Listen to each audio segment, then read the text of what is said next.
সিপাহী বিদ্রোহ, এটা তো তোমাদের এইবারের পরীক্ষায় মানে খুবই খুবই গুরুত্বপূর্ণ। এখান থেকে কিছু না কিছু একটা পার্ট আসছেই, এবং তার জন্য ঠিক কোন কোন প্রশ্নগুলো করতে হবে এগুলো কিন্তু এর আগে আমি তোমাদেরকে একটা ভিডিওর মাধ্যমে জানিয়েছি।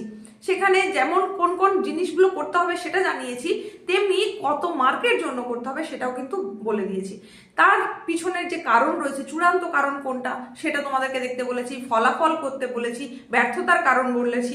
এইগুলো যেমন দেখতে হচ্ছে, তেমনি তারই সঙ্গে সঙ্গে কিন্তু দেখে রাখতে হবে সিপাহী বিদ্রোহকে কি মহাবিদ্রোহ বলা যায়, এই প্রশ্নটাও কিন্তু একটুখানি দেখে রাখবে।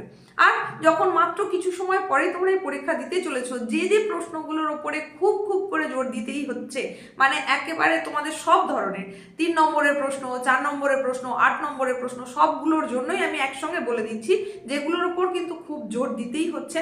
সেগুলো এর আগে যদিও বলেছি, তারপরেও একদম শেষ মুহূর্তে এসে তোমাদেরকে একটু জানাই। অবশ্যই অবশ্যই তোমাকে যেটা দেখতে হবে, মহারানীর ঘোষণাপত্র, এটা দেখতেই হচ্ছে। তারই সঙ্গে সঙ্গে তোমাকে কিন্তু যেটা দেখতে হবে সেটা হচ্ছে জাতীয়তাবাদ, এটার ওপরে গুরুত্ব দিতে হবে। এবার জাতীয়তাবাদ ছাড়াও বিচ্ছিন্নতাবাদ, এটাও আসার সম্ভাবনা রয়েছে, কিন্তু জাতীয়তাবাদ এটা হচ্ছে হাইলি ইম্পর্টেন্ট। তাই তোমাদেরকে আমি এটাই বলেছি, এটার উপর সব থেকে বেশি গুরুত্ব দেবে। বড় প্রশ্নে কিন্তু আলিগড় আন্দোলন ভীষণ ভীষণ ভীষণ ইম্পর্টেন্ট প্রশ্ন আসছেই, ধরে নিতে পারো। সৈয়দ আহমেদের ভূমিকা ভীষণ গুরুত্বপূর্ণ, এটা তুমি ভালো করে দেখে যাচ্ছই। তার সঙ্গে সঙ্গে মুসলিম লীগ, এই অংশটা কিন্তু বেশ গুরুত্বপূর্ণ, এটা তোমাকে দেখতে হবে।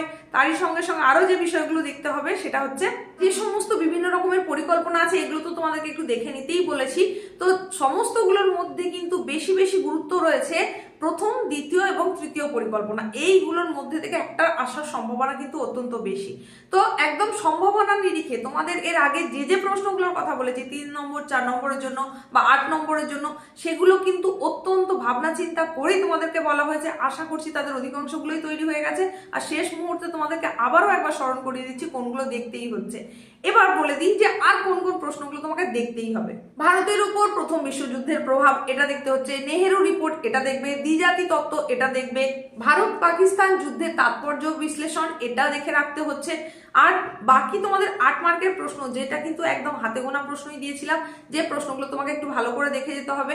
তো ওই ভিডিওটা যদি তোমার এখনো না দেখা হয়ে থাকে, মানে যেখানে আমি 8 মার্কের সাজেশন বা 3 নম্বর এবং 4 নম্বরের সাজেশন দিয়ে দিয়েছি, সেগুলো যদি তোমাদের এখনো না দেখা হয়ে থাকে, তাহলে এই ভিডিওটা ডেসক্রিপশন বক্স চেক করো, সেখানে আরো ডিটেলসে বলে দেওয়া আছে, মানে একদম অধ্যায় ধরে ধরে কোন অধ্যায় থেকে কত নম্বরের প্রশ্ন কিভাবে আসবে সেটা একদম ডিটেলসে বলা আছে। যদি এখনো না দেখা হয়ে থাকে তাহলে সেটা তোমরা দেখে নিতে পারো, এই ভিডিও ডেসক্রিপশন বক্সে লিংক পেয়ে যাবে। তোমরা জানো যে 8 মার্কের কোশ্চেনটা একেবারে যে পুরো 8 নম্বরে আসবে এরকম কিন্তু নয়, তোমাদের 5+3 এরকম আসতে পারে, বা 4+4 এরকম ভাবে আসতে পারে। তো যাই আসুক না কেন, সেখানে তোমরা বেশি করে জোর দেবে অবশ্যই আলিগড় আন্দোলনের উপর জোর দেবে, সেখানে আজাদ হিন্দ বাহিনীর উপরে জোর দিতে হবে। তারই সঙ্গে সঙ্গে অতি অবশ্যই যেটা দেখতে হবে সেটা হচ্ছে স্যার সৈয়দ আহমেদের অবদান, এটা তোমরা দেখবে। তার সঙ্গে সঙ্গে আইন অমান্য আন্দোলন, এটাও কিন্তু দেখে রাখবে। ব্যাস এইরকম কিছু প্রশ্ন যেগুলো একদম হাইলাইটেড, আসার সম্ভাবনা মাত্রাতিরিক্ত রয়েছে, সেই প্রশ্নগুলো কিন্তু এই শেষ মুহূর্তে একবার তোমাকে রিভিশন করে যেতেই হবে, চোখ বুলিয়ে যেতেই হবে। যে বিষয়টা তোমাদেরকে বলার সেটা হচ্ছে ইতিহাস বিষয়টা কিন্তু তুলনায় বেশি লিখতে হয়। তো বেশি লিখতে গিয়ে তুমি এরকম মাত্রাতিরিক্ত লেখা শুরু করে দেবে না, যেখানে কিনা তুমি বাকি প্রশ্নগুলো টাইমের মধ্যে পড়তেই পারলে না। কারণ নির্ধারিত সময় রয়েছে, মাত্র 2 ঘন্টার মধ্যে তোমাকে লেখা শেষ করতে হবে।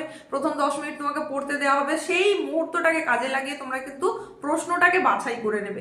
বাছাই পর্বটা যদি আগে থেকে করা থাকে তাহলে কিন্তু অনেক সুবিধে হয় লেখার ক্ষেত্রে, ফ্লুয়েন্টলি তুমি লিখতে পারবে।